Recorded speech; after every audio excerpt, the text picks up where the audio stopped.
My name is Dan Isaacs. I'm the GM and CTO for the Digital Twin Consortium. I'm going to give you an overview today. Unfortunately, not able to be here in person, but certainly appreciate you taking time to hear out about the Digital Twin Consortium.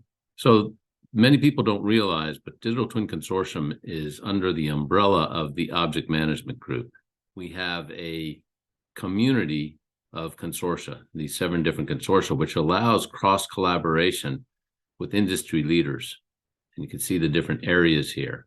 Within the Digital Twin Consortium, we have over 150 members. We started over 3 years ago with about 50, and our original founders were Microsoft and Dell, as well as Ansys and Lendlease. And over those years, we've changed through with our steering committee. We have more announcements of this coming in the coming months.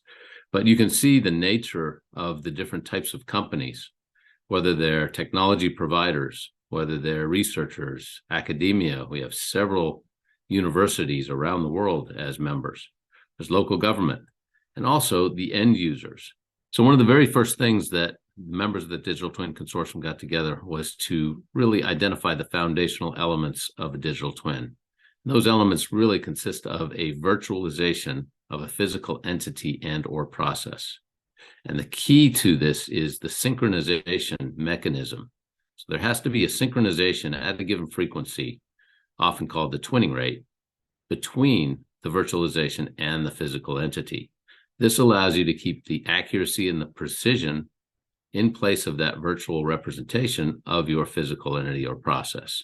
So that's allowing you to have the fidelity, the requisite level of fidelity there as needed. So the foundational elements really being that synchronization mechanism and being able to ensure you have that level of fidelity that's necessary at the requisite. And Digital Twin Consortium is not just about driving the awareness, but it's about accelerating the adoption and demonstrating the value through real-world applications. We're structured in terms of different working groups. We started with 4 main working groups, that being around manufacturing, aerospace, and defense. We had infrastructure, which covered both architecture, engineering, construction, operation, as well as the mobility and transportation. And you can see here also, so from manufacturing, from aerospace and defense, natural resources, which is including oil and gas, mining, as well as alternative resources, such as wind, solar, geothermal. So we're looking at it from the standpoint of horizontal elements, and those are foundational to and fundamental to the different working groups and these different industries. If you think about these working groups as being the vertical domains or the vertical markets, the capabilities and technologies looks at horizontal areas, and that's around security and trustworthiness, around reliability, resiliency, safety, even when you look at medical data in terms of privacy of the data, all the different areas. So that's really how we're structured, but it's also looking at it where the work gets done is in subgroups, dedicated areas of each of those different working group areas. So here you can see under the AECO, building performance reality capture, several different white papers that have been released to our site. We have natural resources, so we have a power systems group looking at different aspects, both from as I said, from solar, from wind, different alternatives and renewables. And then we also have our academia and research working group, which I'll talk a little bit more in detail. As I said, we have over a dozen universities around the world as part of that working group. But we don't stop there. Our ecosystem extends and goes into areas, what we call our regional branch organizers. And our regional branch organizers are really looking at it across both the local government, where many mandates and directives come out, as we know, but also from the standpoint of the incubators, the accelerators, private industry, but also the academia. So we're able to link those and open up cross-collaboration opportunities as a result of this.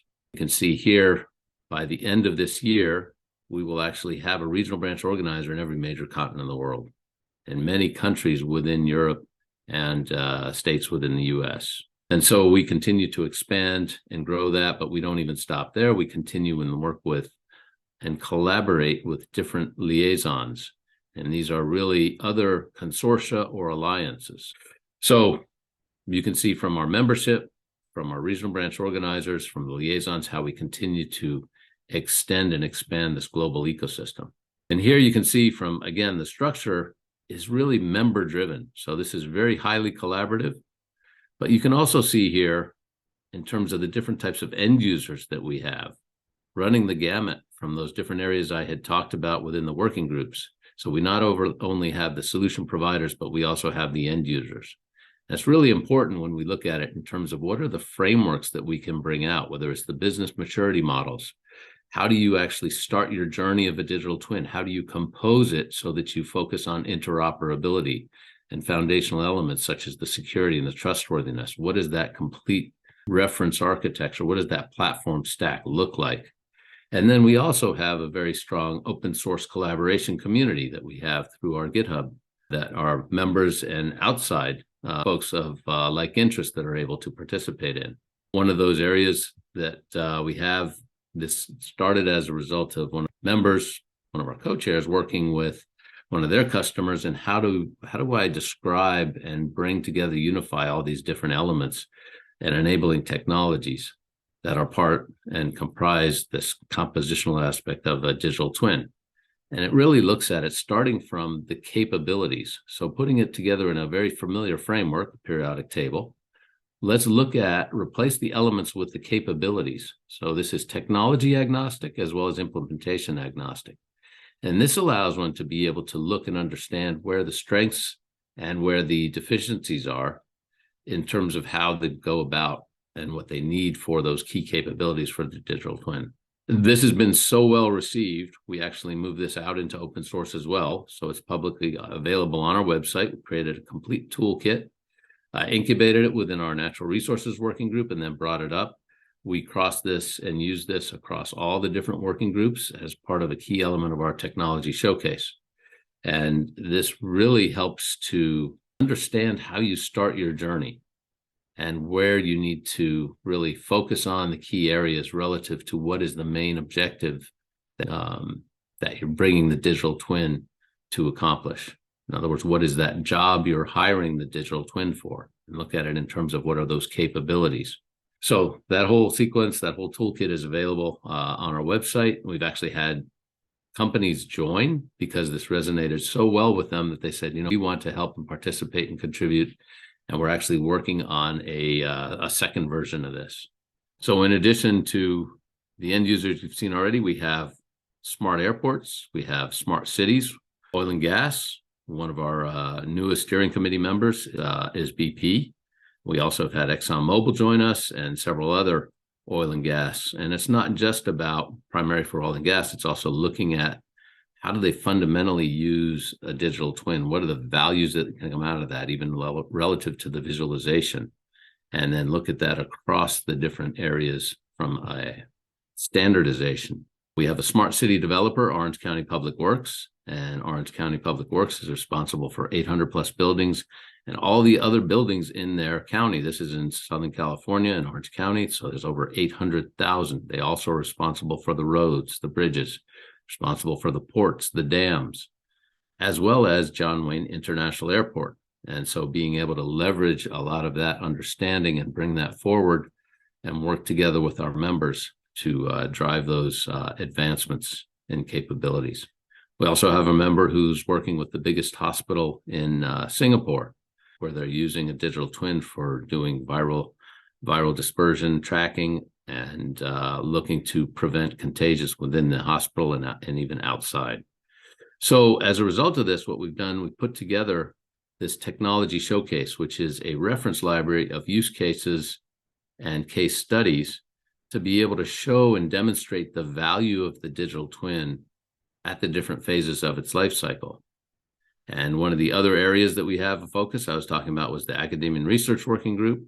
On top of that reference library, we're also looking at it from the standpoint of actually developing writing a book. So we're leveraging the work product from the consortia and members' experiences, expertise, and use cases to develop a book to really bring out the fundamentals in these applications, demonstrating the value of digital twins. Now we're talking about where are digital twins evolving? What are we seeing? So this is a pivotal paper that came out from Dr. Michael Greaves.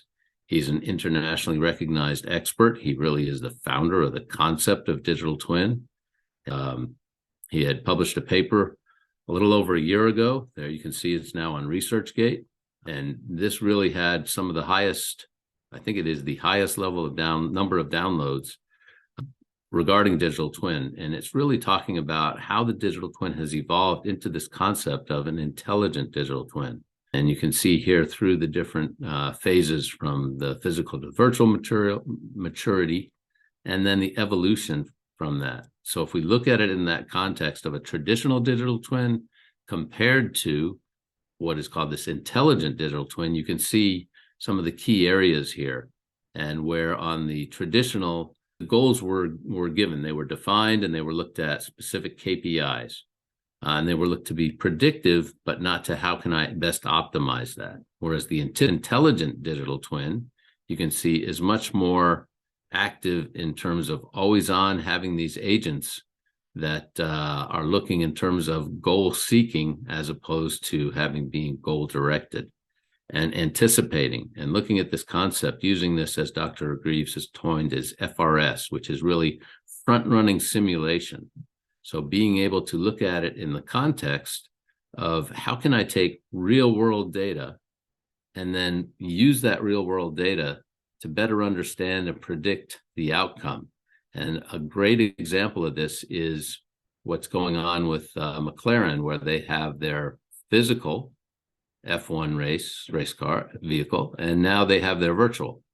And you can see how they look at these different areas around that. They even actually have digital twins of the race courses so they can optimize performance of the vehicle at the different areas as they're going through their race course. And if you think about it, this is one of the largest digital twins in the world.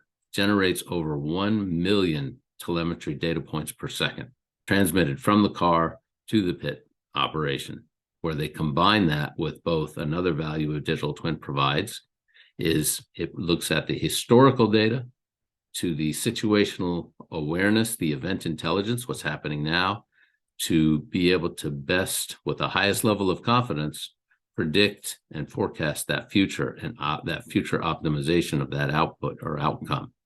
And you can see how this is just an excellent example. You can see multiple use cases.